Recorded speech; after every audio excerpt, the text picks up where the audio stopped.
Welcome back to the High School Bekius program. Today we're doing Moed, Katan, Chaf, Aleph, Amud, Beit.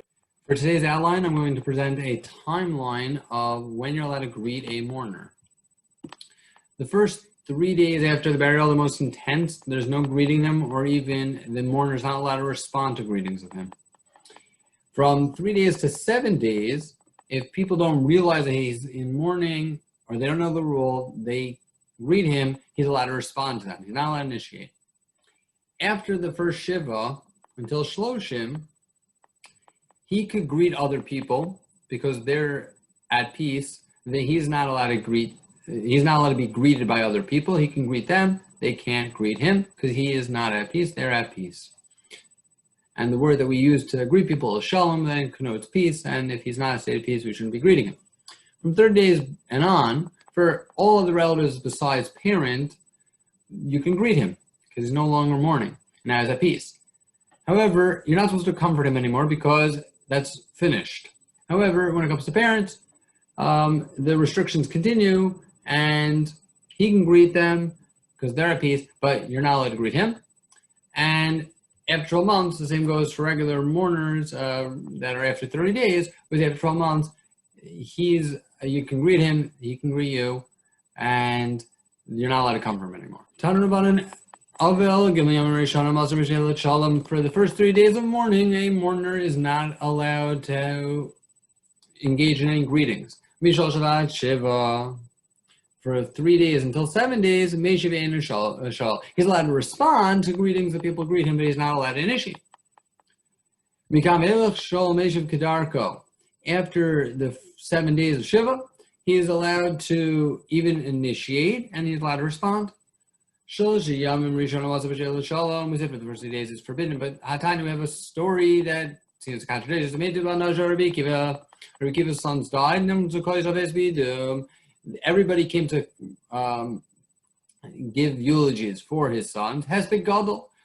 And when everybody was leaving, for the great eulogies that they spoke about his children, Amar Rabbi Akiva sat on a large bench. Amar Achinu Be'Yisrael, my brothers, the Jewish people, Shama Afilu, you should listen.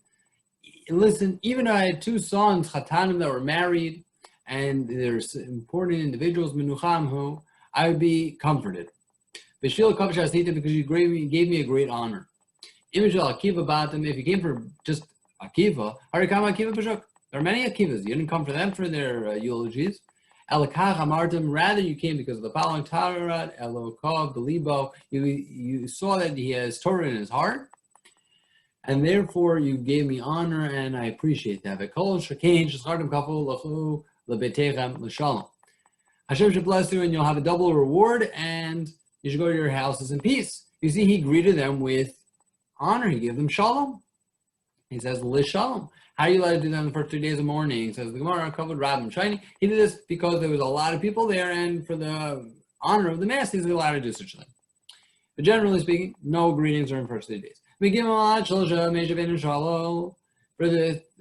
For the second part of Shiva, 3 to 7, he's allowed to respond, not initiate. Afterwards, he's allowed to even initiate.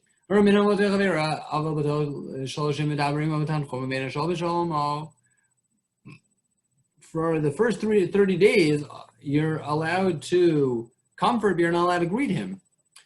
And afterwards, after 30 days, you're allowed to even initiate with the greetings, but you're not allowed to speak with him about tanchum, about comforting. His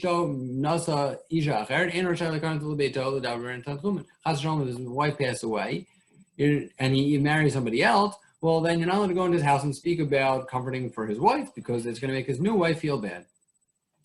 Mato b'shuk, if you find him in the street, so they're not concerned about speaking to his wife, Omer was a raka or b'kaved rosh. You can speak to him comforting words of his loss in a nice tongue and with seriousness.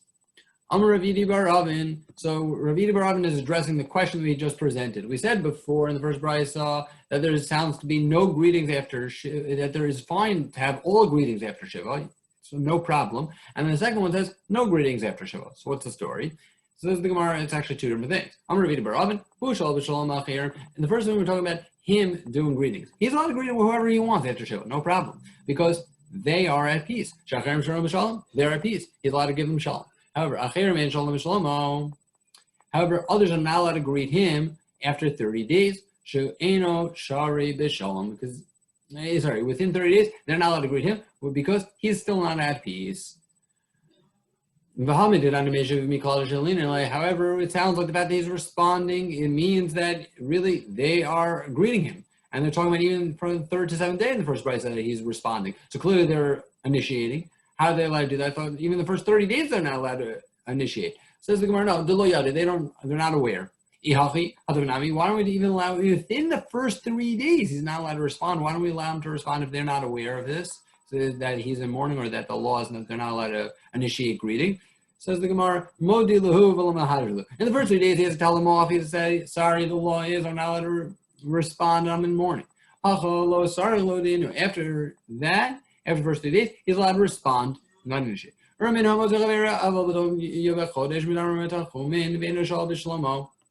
until now, we're only talking about shloshim.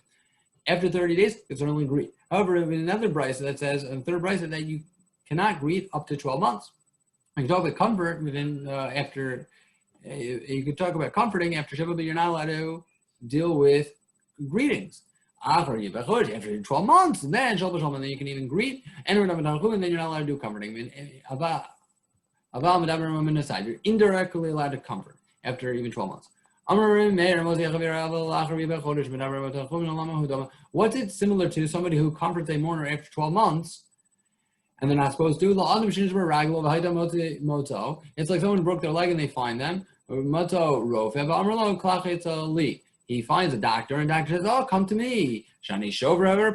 I come, I'll break your leg and then I'll fix it and it'll feel better. This way you'll know that my medicines really work.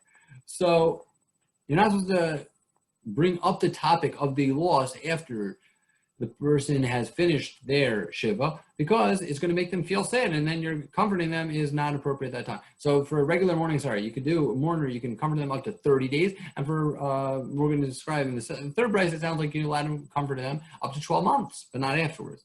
So what's the difference between the second brisa, the first and second brisa, and the third brisa? First, second brisa sound like up to 30 days. Mourning restrictions apply. Then afterwards, no problem with your mourning. You're not supposed to comfort after that. And the third brisa is only talking about 12 months. What's going on? There's a difference between every other relative and parent. Why don't we say that you're allowed to indirectly comfort, just like you're allowed to do for a parent after 12 months, for every other relative after 30 days?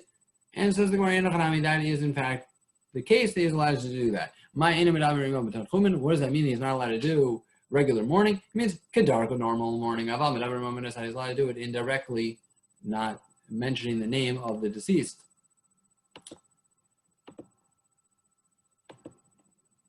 The words for this week are diktani, as we learned in a Mishnah Brisa, and lokasha, it's not difficult.